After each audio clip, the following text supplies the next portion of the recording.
Putain, faut pas que je hurle déjà. Je vais commencer par m'excuser parce qu'en fait j'ai pas du tout tenu ma parole, j'ai passé toute cette vidéo à hurler, donc voilà, bonne vidéo à tous. Salut à tous, je suis content de vous retrouver pour cette nouvelle vidéo de type Storytime sur ma chaîne YouTube.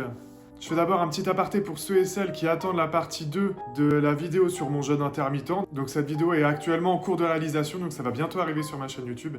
Restez connectés. Donc aujourd'hui, une vidéo un peu plus légère puisque je vais vous raconter les pires aventures que j'ai vécues avec le site Blablacar. Et quand je dis aventure, je ne survends pas du tout les anecdotes. Donc je fais pas énormément de Blablacar, mais c'est vrai que quand je fais des grandes distances, j'essaie de mettre mon trajet en ligne pour pouvoir avoir des voyageurs, ça réduit mes coûts et en plus de ça, c'est super écolo. Mais bon, on va pas se mentir, les 3/4 des gens qui utilisent Blablacar, c'est quand même soit des gens hyper chelous, soit des marginaux.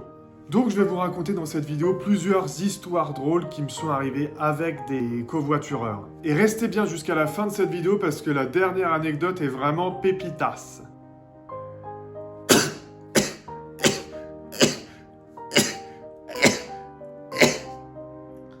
Alors là je vous retrouve pendant le montage et c'est la première fois de ma vie que je me vois éternuer, je suis choqué. Youhou, première histoire. Alors, il n'y a pas très longtemps, j'ai voyagé avec un gars qui m'avait réservé 2 places sur un de mes trajets. Et peu de temps avant le voyage, il m'a envoyé un message pour me dire... Je vais vous le mettre en copie, le message. Mais si je me souviens bien, il me disait... Oui, bonjour, c'est pour le covoiturage. Et donc du coup, c'était pour te dire que je viendrai avec ma fille de 6 ans. Je pense que ça ne te pose pas de problème, puisque comme tu l'as mis sur ton annonce, tu acceptes les animaux. Donc je me suis dit, super, comment qu'il parle de sa fille. Donc déjà, avec ce gars-là, je savais qu'on rigolerait bien pendant le trajet. D'ailleurs, pour l'histoire des animaux que j'accepte sur mes trajets, je vous en reparle juste après, parce que l'autre anecdote, elle est en lien avec ça. Je reviens à lui. Donc pendant le voyage, il m'a expliqué que donc il était tatoueur indépendant, et que son délire, c'était pas de tatouer comme tout le monde dans des salons, c'était plus de tatouer un peu à la sauvage, dans des forêts, donc typiquement la forêt de Brocéliande, des tatouages un peu bizarres.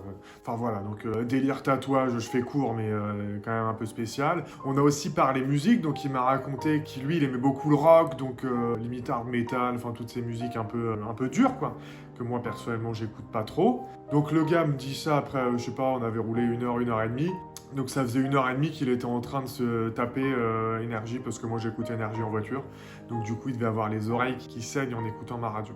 Et le plus drôle, c'est quand même le commentaire que le gars m'a laissé, puisqu'il m'a mis, je vais vous le lire, parce que ça, je l'ai sous les yeux. Donc le gars m'a mis super agréable, Valentin est aussi très bon conducteur. Merci de nous avoir transportés, moi et ma fille de 6 ans, qui m'a confié avoir beaucoup aimé la musique. Je recommande bien entendu, enfin du coup ça m'a buté de savoir que sa fille, si lui avait pas apprécié la musique, de savoir que sa fille de 6 ans avait apprécié la même musique que moi, et ben ça me fait franchement rire. Des gens marginaux mais franchement sympas, donc c'était cool. Allez, la seconde histoire. Une autre anecdote, donc je vous l'ai un peu dit tout à l'heure sur les animaux. Donc pendant le même trajet, j'ai une dame qui est venue voyager donc sur une courte période, donc juste sur 100 km je crois. Donc elle est venue avec sa chienne, donc elle m'avait bien sûr dit qu'elle viendrait avec sa chienne, donc pas de souci, c'est mis dans l'annonce, vous pouvez venir avec votre chienne madame. Donc la 4J, elle vient avec sa chienne, donc vu qu'elle avait sa chienne, elle s'est foutue au premier rang. Et pendant 1 heure, la meuf, elle m'a jacté que de sa chienne, à quel point elle était belle, elle était dressée, elle pouvait sentir la drogue, alors que j'étais sûr que j'avais d'autres passagers qui avaient de la drogue. Enfin bon, ça c'est une autre histoire, sa chienne a rien capté. Donc voilà, elle me parle de sa chienne, tout ça, et entre 2 anecdotes sur sa chienne, on a roulé qu'1 heure ensemble. Déjà, la meuf, elle a pas arrêté de jacter, elle a réussi à me dire qu'elle était divorcée, parce que son mec, il lui tapait dessus en fait. Donc du coup, ses enfants, elle les avait pu parce qu'ils étaient placés à la DAS. Elle m'a aussi dit qu'elle avait vécu 6 mois à la rue avec sa chienne, justement. Enfin, meuf, franchement, parcours de vie de ouf. Je respecte ta mort, mais on se connaît depuis moins d'1 heure. Tu peux pas me raconter tout ça, on se connaît pas. Tu me racontes tout ça sous un peu de pudeur, s'il te plaît. Moi, je sais pas comment réagir face à des gens qui me disent ça alors que je les connais pas.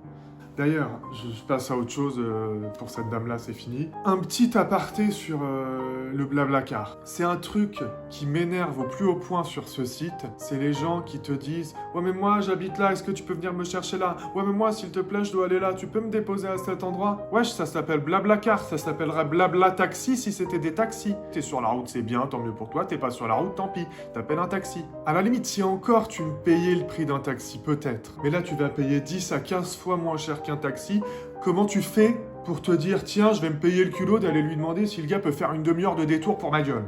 Non, je vais pas de détour.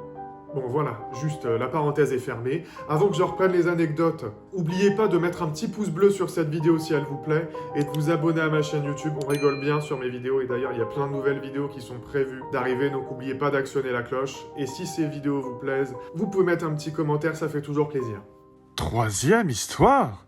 Alors là, c'était sur un autre trajet. Je revenais de Paris avec une pote. On était grave bon délire, trop bonne ambiance. Donc du coup, on avait un covoitureur à prendre. Donc on l'a attendu. Et quand on le voit arriver, le mec, grosse armoire à glace, archi impressionnant. Il arrive, il a dû nous dire bonjour, mais il a pas jacté plus. Il s'est foutu dans la voiture. Il a mis sa musique et pendant 2 heures, il a pas jacté. Nous-mêmes, tellement il nous impressionnait, on n'a plus osé jacter non plus. Donc pendant 2 heures, on a roulé. Ambiance de mort dans la voiture. Personne qui jacte. Vraiment, covoiturage pourrave. Voilà, alors c'est à cet instant présent que je me suis rendu compte que cette anecdote, elle était complètement claquée au sol. Donc on passe vite à la suite, allez. Quatrième et dernière histoire. Alors la dernière anecdote, je vous l'ai vendue au début de vidéo, mais c'est vraiment la meilleure. C'était un jour où je revenais de vacances, donc je crois que si je me souviens bien, on était dans les Landes, et en revenant, du coup, je passais par Bordeaux. Et il y a un mec, du coup, qui s'appelle Didier, qui m'avait envoyé un message. Oui, bonjour, c'est Didier de blablabla. Il me disait, ouais, du coup, j'habite à Bordeaux et j'ai un meuble à remonter au Mans. Je lui dis, ouais, d'accord. Donc, du coup, je lui demande les dimensions. Donc, il m'explique que son meuble, il fait telle dimension, qu'il va monter avec un copain à lui. Donc, du coup, il me dit les dimensions du meuble. Donc, moi, j'imagine un meuble à peu près comme ça. Il me dit les dimensions, il vient avec son pote, donc je lui dis ouais pas de souci, vous pouvez venir, le meuble ça va rentrer. Prenez 3 sièges par contre pour que j'ai pas un autre mec avec eux. Donc prenez 3 sièges et il y aura les deux gars et le meuble. Donc j'ai pas une grande voiture, j'ai une 307, c'est assez confortable mais ça va, c'est pas ouf. Donc voilà, donc pour vous montrer une 307 ça ressemble à ça.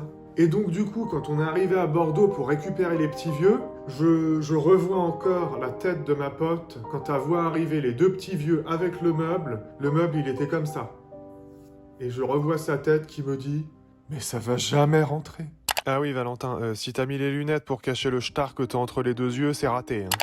Donc du coup, le coffre, il était blindé de nos affaires de vacances, donc on a dû tèche tous nos valises pour mettre leurs meubles dans le coffre. On a remis nos valises dans leurs meubles, c'est rentré, on sait même pas comment. Donc voilà, du coup, on a roulé jusqu'au Mans, donc je sais pas, ça doit faire 200 à 300 km, peut-être même plus. Donc du coup, c'était marrant, on avait les 2 petits vieux derrière qui nous racontaient des blagues. Plus de ça, ils sentaient la gnôle. Enfin bref, on les a montés jusqu'au Mans, mais vraiment une aventure. Une aventure, ce Blablacar avec ces 2 petits vieux. Enfin voilà, les petites anecdotes de Blablacar sont terminées, j'espère que ça vous aura amusé. Si c'est le cas, n'hésitez pas à me dire dans les commentaires, si vous voulez, je ferai une partie 2, j'irai vadrouiller la France encore pour rencontrer de nouvelles énergumènes et pour pouvoir vous faire une partie 2 si ça vous a plu. Enfin voilà. Donc cette vidéo est terminée, j'espère qu'elle vous aura plu et de toute façon on se retrouve très vite sur ma chaîne YouTube. Allez, à bientôt.